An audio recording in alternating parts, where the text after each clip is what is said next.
a video. I'm sitting in my RV today as a travel nurse, and I am a health coach, and I'm a nurse educator, and I'm a aromatherapist. I'm a mom, I'm a wife. I have 3 munchkin dogs in the car. In the RV. My house on wheels for now. And uh, this past year, I'm recording this since the whole COVID pandemic, plandemic, whatever you want to call it.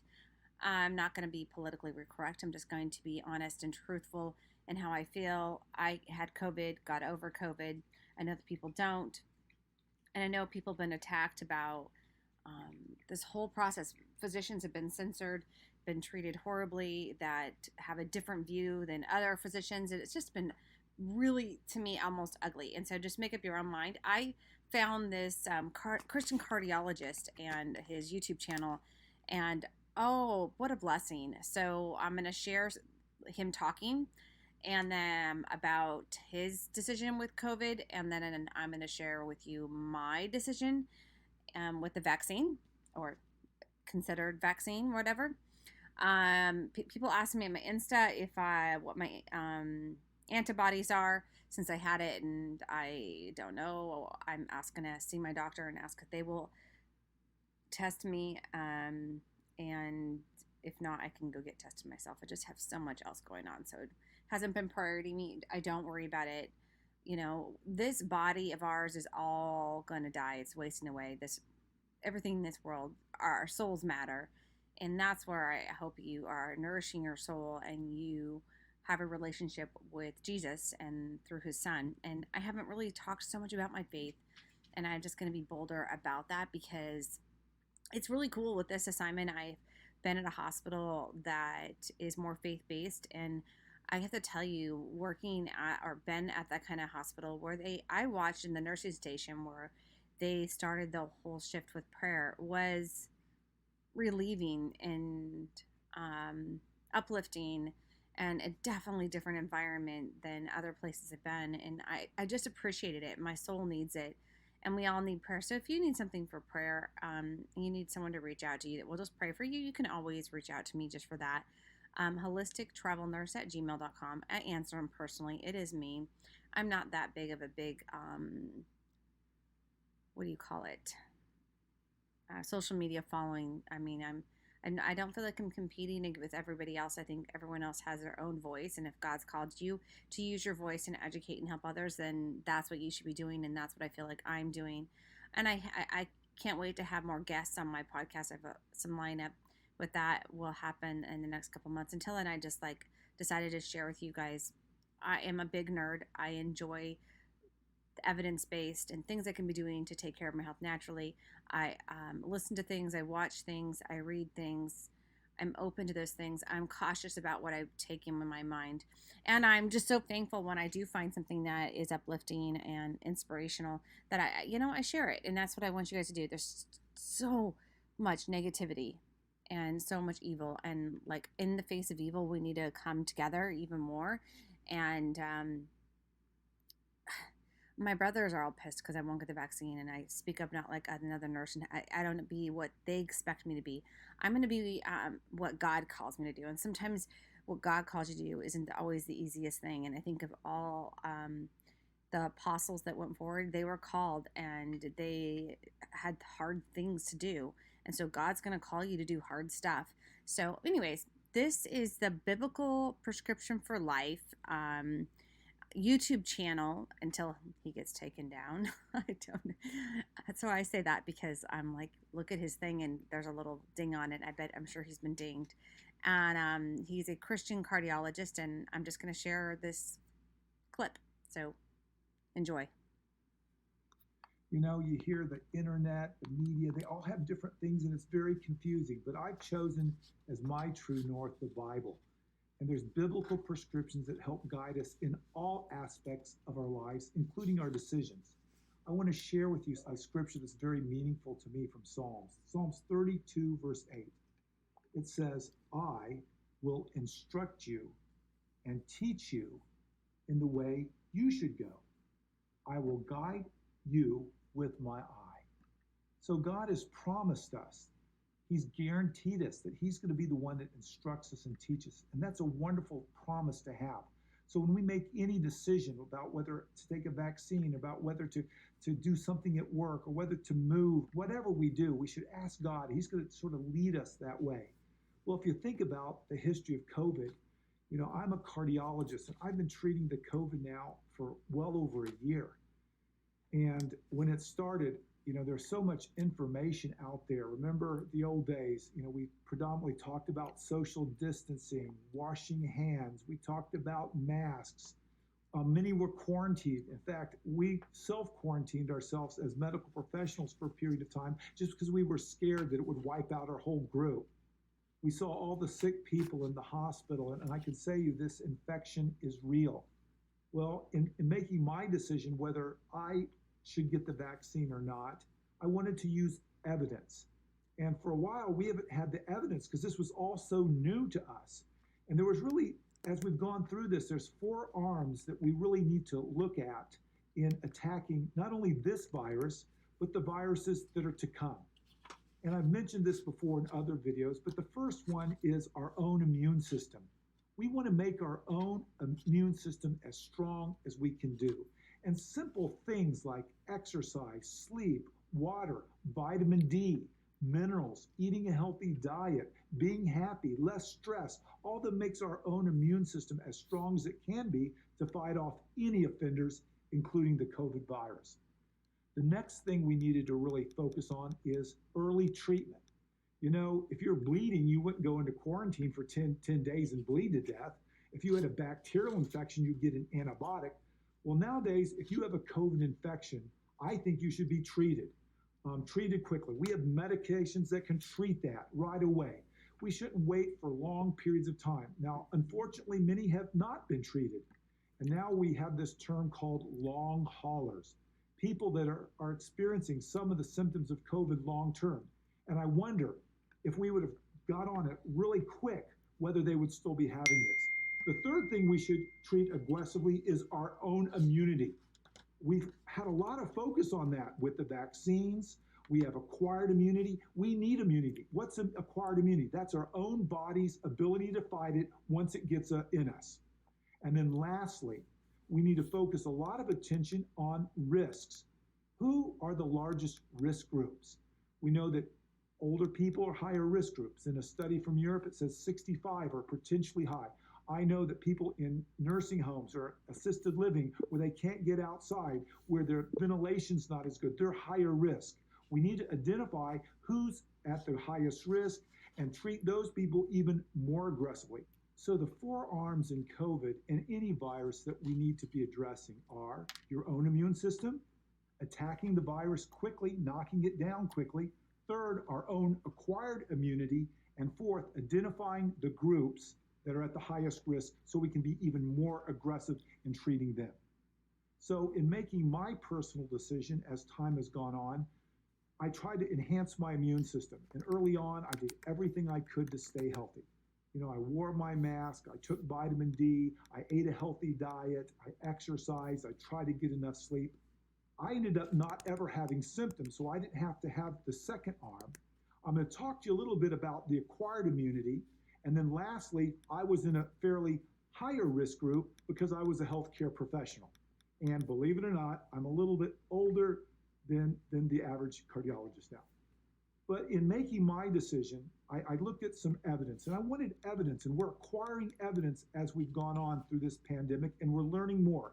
But in the British journal, The Lancet, just recently, April of 2021, The Lancet studied immunity, acquired immunity, and reinfection. So what they did in this study is they looked at lots of healthcare workers like me, and they studied them from June of last year till December.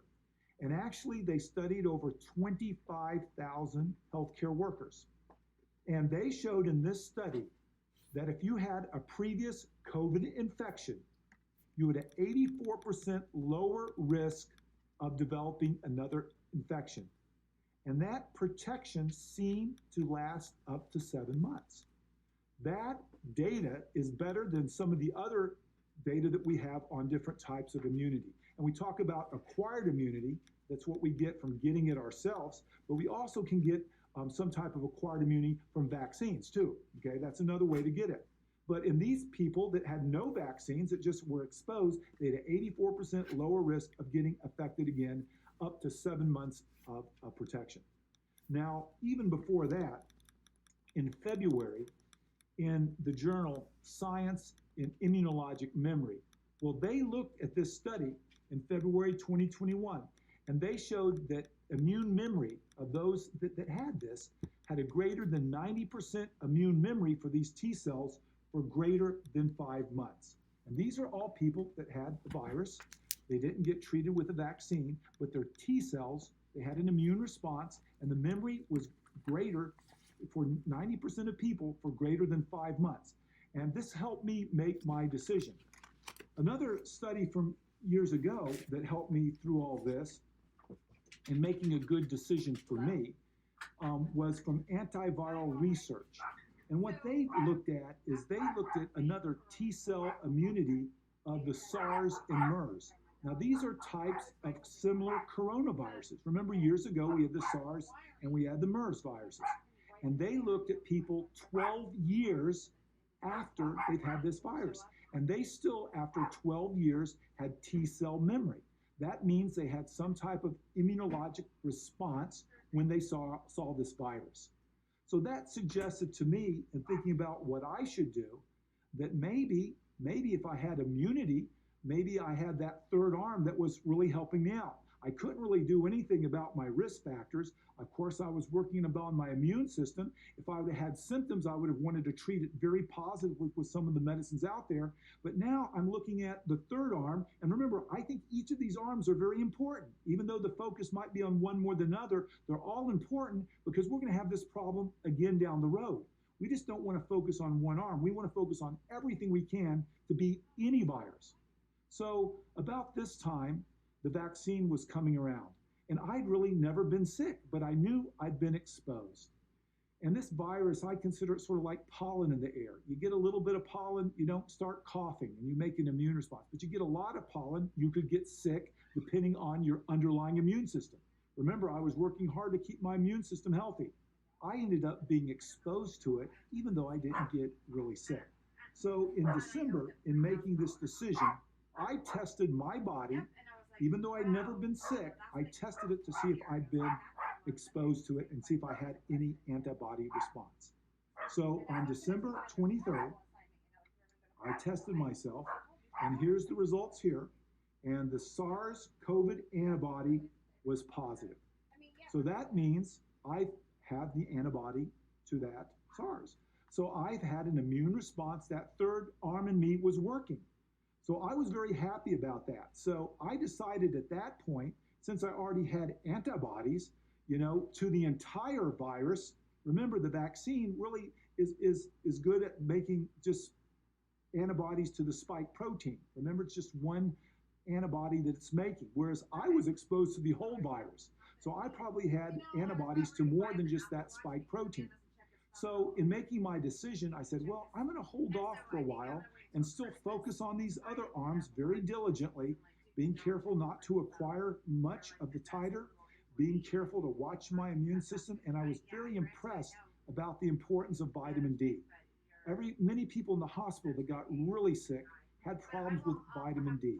And some of the research has shown that vitamin D helps prevent that cytokine storm that made people so sick. So I sort of kept an eye on things, done as much research, looked at research from all over the world now, not just one area, tried to take a balanced approach, and then pray about it and ask God to help me and teach me and to share what's needed with everybody of what I've learned. And remember, a lot of people, as you've read some of the comments, they're not too happy with me telling what's out there. But I felt in my heart that I had to share what I've learned to help you. I'm not telling you what to do, but I want to tell you to think about it, ask God to help you, because He's the real healer. He's the big picture. And in the end, we want to have Him in our heart, because we have that, we have everything. And He's going to guide us. Remember that text, in all ways acknowledge Him, and He will direct your path. So I kept praying, reading, trying to stay healthy, working on all these four arms, praying that my other colleagues would also take each of these arms very seriously, put research and money into these, and then I decided I'm going to test myself again. I had myself and my wife tested as well because she was exposed to me. And we went on April the 14th, and she had her IgG antibody was positive. Her level was 14, and my level was whoppingly high at 124. So over the months, either I've developed a stronger immune response or I've been exposed to some degree and developed even more immunoglobulins, antibodies to fight this. So with that, I was still very interested in all of the science. So we go back to that study. This talks about the antibody response, but what about the T cells, the long-term memory that we get when we've exposed to something? We see that some of the coronaviruses, we could have some type of T cell memory for years. You know, we saw in that other study that they had it for quite a long time too. So now they've developed this new thing that's been approved by the Food and Drug Administration. It's called T-Detect COVID, where it detects if you've had long-term adaptive or acquired memory. So it's a send-off because it's not everywhere, but I'm predicting in the future it will be. So I sent mine off just recently, and I hope soon to tell you what my long-term immunity will be. But I'll tell you, with this high level of IgG antibody, I'm pretty sure this is going to be high. And now I'm going to test myself regularly over long periods of time to see if I have long-term immunity. Now, if I were in a high-risk group, if I did not have immunity, would I take the vaccine? Okay, well, that's a whole new subject. But at that point, based on my exposures, if I didn't have any immune system at all, I would look at the risk and benefits. I would see what I'm doing with the other arms. I would look at, am I being as healthy as I can? Am I in a high-risk group? Is there great treatment to treat it if I got sick with it? And then I would decide if the vaccine was right for me. And it's all about risk and benefits. Remember, the vaccine has some risk. Everything that we put in our body has risk benefits. But also, if you're a high-risk group, the risk of COVID is big as well. So I don't think it's a poor decision to get the vaccine if that's where God is leading you. But in some people that are doing all these other arms, acquired adaptive immunity, you might not benefit as much. Which brings me back to Psalms 32:8 again. It says, I will instruct you and teach you in the way you should go. So as we stay close to God and walk with Him, I want you to look at the big picture again. And that's the big picture is that we have a God that loves us. He gave us His Son. And in His Son, we can be reconciled to Him. He has a place where He's going to heal us forever. When we walk with Him, He's going to instruct us in these decisions. We can make good decisions. And I want us to focus on the big picture and let you know that God's going to take care of you in the long run. Now, if you're seeking clarity on God's leading through these confusing times, I want to invite you to sign up for our newsletter. You can find the sign up in the description. Okay, so there you go. You can learn all about that sign up in the description and go click on his video. I just thought, wow, I really, I don't know if people know I'm using there. I'm hoping they don't care. People, when you put something on the internet and when you put it on YouTube, you expect it to be shared. And so I'm kind of sharing it on my platform in that perspective. And I thought that his philosophy in caring for things is one of biblical and then one of evidence-based, which is where we're at. And I have some other episodes when it comes to whether or not this is been helpful, and if this whole thing they're saying has been helpful. So I don't know. I'm putting it out there about what I find helpful, what helps me, and what might you want to research and fill your head with, and when it comes to making an informed informed decision. I don't think sitting through something, I think being fully documented and fully alert and talking to God is probably one of the things that we need to be doing. And then the other thing is being aware that, we need to be accountable for those decisions that we're making when it comes to our health. So I just hope that you appreciated everything that I have talked about and I've shared about, and that I have put forth in this podcast. And I hope that, like this episode, listening to him makes you just question, doing the right thing. I mean, there's just too many people out there just quickly getting it, and there's been a lot of reactions. There have been so many reactions. Another person I enjoy listening to a lot, they're all on Rumble, and because they've been censored so much, and it's really, really, really hard to why these people censored so bad. And so since they've been censored so bad, it makes you think, is it what they're saying true? Because their people are trying to hide it, because we live in such a world that it's ugliness, and with that, I just want to lay it out there that you be of sound mind, and you use discernment, and that you become open-minded to what is best for your body, and you don't just do what your doctor says, but you think, what exactly can I bestly do to help my body? I mean, there are other physicians that have been talking about